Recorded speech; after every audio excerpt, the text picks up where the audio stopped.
Are you tired of getting low quality leads on Facebook ads?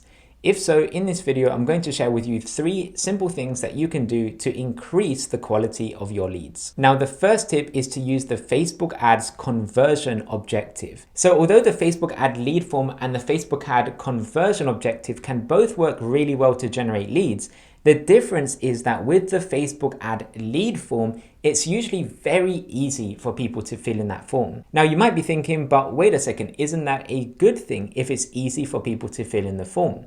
Well, if your goal is to generate a large quantity of leads, then yes. But if your goal is to get a higher quality amount of leads, then no. See, the thing is, what a lot of people don't realize is that with the Facebook ad lead form objective, because it's so easy for you to get people filling in that form, sometimes what can happen is you can get the wrong type of people filling in that form, because pretty much anyone can fill it in without a lot of friction. And what this means is that if you start to get the wrong type of people filling in the form, Facebook's algorithm thinks that these people filling in the form are the right type of people. And then what happens is that Facebook's algorithm will start showing your ads to those wrong types of people, the people that are not going to be a good quality lead for you or a good fit as a potential client to work with you. And then what happens is that over time, the more leads that you get that are of a lower quality, the more Facebook's algorithm will optimize your ads to show these ads to people who are going to be low quality leads. So it's like this cycle that just repeats again and again, and you end up getting worse results over time. So for best results, if your goal is to get the highest quality amount of leads, then you want to add a little bit more friction before people fill in a form. You don't want to make it super easy for anyone to fill in the form. You want people with a high intent, people that are very motivated to learn more about how you can actually help them. So to fix this, what you want to do is you want to add more friction before someone fills in a form. Now, you don't want to add too much friction where they don't fill in the form at all because it's just super complicated and hard for them to do that. But you don't want to make it super easy as well where anyone can fill in the form. So you want to just strike the right balance. And what I found is the right balance is just sending them to a landing page where they can again learn more about what it is that you do, who you're a good fit for, how you can actually help them.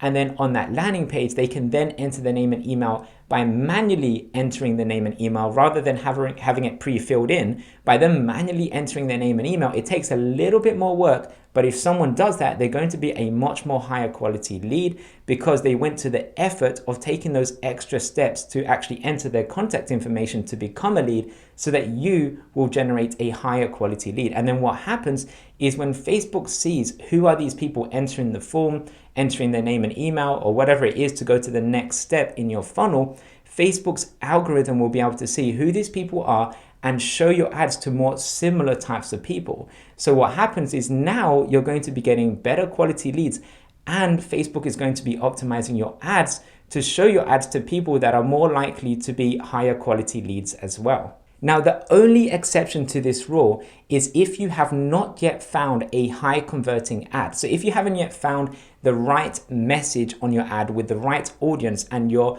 already generating leads, then in that case, the first thing you need to figure out is what is the right message and audience combination for you to generate leads.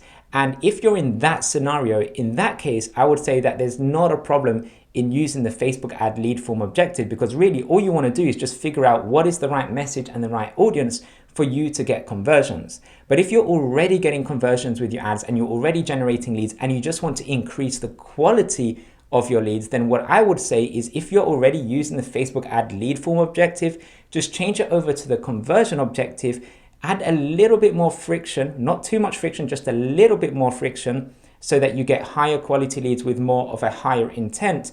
And then because you're getting higher quality leads, Facebook's algorithm will then be able to optimize your ads to show them to people that are again going to help you get higher quality leads. Now, my second tip is to filter people out in your ad text. Now, if you only want to target a certain group of people and you don't want to target everyone, but you just want to get the right kind of people who are filling in your opt-in form and going to the next step in your funnel and the next step in your sales process, then it's very important that you call out who are the type of people that you want to work with inside your ad itself.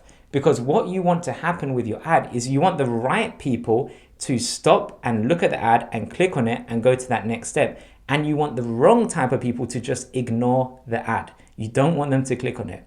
And what happens is Facebook again notices who are the people that ignore the ad and who are the people that stop, look at the ad and actually click on the ad and even go to that next step. And then my final tip is to build trust first when you generate a lead before they book an appointment. Now, what a lot of people do when they're running Facebook ads is they have some sort of form which people fill in. Usually they ask for their name, email, and phone number. And then they start following up with them or trying to call them or text them in order to get an appointment with that lead without really building up any trust first or without really nurturing that lead in the first place. So what I recommend is that you do the opposite. I recommend that you build up trust first with your lead, build up a relationship with them first by giving them some sort of free content so they can learn more about how you can help them. Now, what type of free content you use is also very, very important. What a lot of people do when they give away free content is they give away some sort of written content, like some sort of free PDF guide or some sort of ebook or something like that. But what I recommend that you do is you give away a video. And I actually recommend that you use a video sales letter as your lead magnet, as the thing that you use to build up trust so people can learn more about you and how you can actually help them. Now, the reason I recommend you use a video is because if you use a video, people are, number one, a lot more likely to actually watch it or consume the content when compared to written content. And also number two, it's much easier to build up trust in a video than it is with written content. So I highly recommend that you use a video as your lead magnet to build up more trust. And when you build up more trust, and then at the end of that video, if you say, if you like what you heard in this video and you want to learn more about how we can help you, then you can give them a call to action below the video to schedule an appointment with you. And then that way, only those people that book an appointment with you will be people that are actually interested in speaking with you. Now, if you want to learn more about what this video sales letter looks like, then check out the YouTube video I've recorded here that goes through how you can create this video sales letter and what are the most important things to include if you want to get high quality leads and appointments with your ideal clients. So that's it for this video. Thanks for watching and I'll see you in the next one.